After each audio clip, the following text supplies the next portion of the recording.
ओम नमः शिवाय। ओम काली। तो प्रिय भगतजनों, सोमवार को करें बाबा भोलेनाथ की उपासना। और आपका कोई अटका हुआ जो कार्य है, कोई काम आपका अटक गया है, उलझ गया है, तो उसको पूर्ण करने के लिए, उसको कंप्लीट करने के लिए यह साधना है। इस साधना को कोई भी स्त्री, कोई भी पुरुष, कोई भी कर सकता है। इसमें कोई लिंग भेद नहीं, कोई उम्र का भेद नहीं, किसी वर्ग का भेद नहीं। इसको कोई भी कर सकता है। जिसको अपना कोई काम बनाना है, जो काम अटका हुआ है, तो वह कर सकता है। इसकी विधि मैं बता देता हूँ। आपको सोमवार के दिन सुबह सुबह अपने दैनिक जो कार्य हैं, जो कृत्य हैं, उनसे निवृत्त हो जाना है, नहा लेना है, धो लेना है। उसके बाद आपको शिव मंदिर में जाना है। भगवान शिव का जहाँ पे शिवलिंग लगा है, आप वहाँ जाएंगे और अपने साथ किसी बोतल में, प्लास्टिक की बोतल में 50 ग्राम आप सरसों का तेल ले लीजिए अपने साथ। उस तेल को लेकर आप चले जाइए किसी शिवलिंग पर, और उस समय आप अपने गुरु का ध्यान कीजिए कि गुरुदेव, मैं अपने इस कार्य के लिए भगवान भोलेनाथ की साधना कर रहा हूँ, मुझे आशीर्वाद दीजिए, आज्ञा दीजिए। फिर आप अपने कुल देवी से उस कार्य के लिए आज्ञा मांगिए और नमस्कार कीजिए उन्हें बार बार।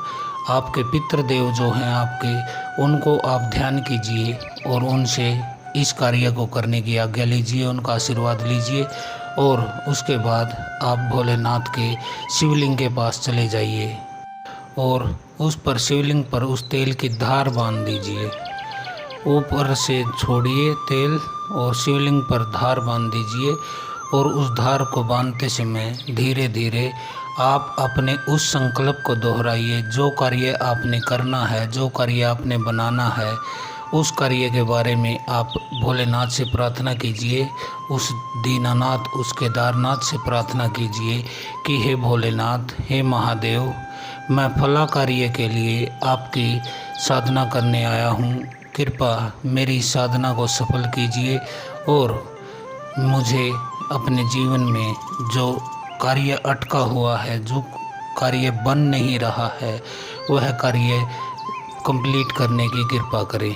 ऐसा कह देना है आपको भोलेनाथ से। अपने मन में श्रद्धा भाव से, पूर्ण श्रद्धा से एकाग्रचित होकर आपको अपने मस्तिष्क का ध्यान कर लेना है, आंखें बंद करके। जहां आपका भ्रू मध्य है, जहां पर शिव का त्रिनेत्र होता है, वहां पर अपने पूरे ध्यान को आप जमा लीजिए, चेतना को वहाँ इकट्ठी कर लीजिए और पूर्ण आत्मविश्वास के साथ भोलेनाथ से कहिए कि हे भोलेनाथ, मेरा यह कार्य कर दीजिए, मेरा यह कार्य कर दीजिए, मेरा यह कार्य कर दीजिए।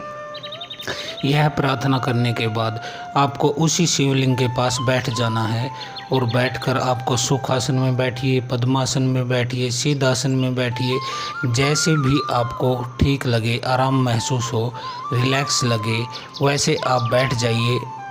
और बाबा भोलेनाथ के इस मंत्र का, जो मैं आपको मंत्र दे रहा हूँ, इसका आपको 108 बार जाप कर लेना है वहाँ पे। तो मंत्र इस प्रकार है: ओम हरीम हरोम नमः शिवाय। ओम हरीम हरोम नमः शिवाय। यह मंत्र का आप 108 बार जाप कर लीजिएगा।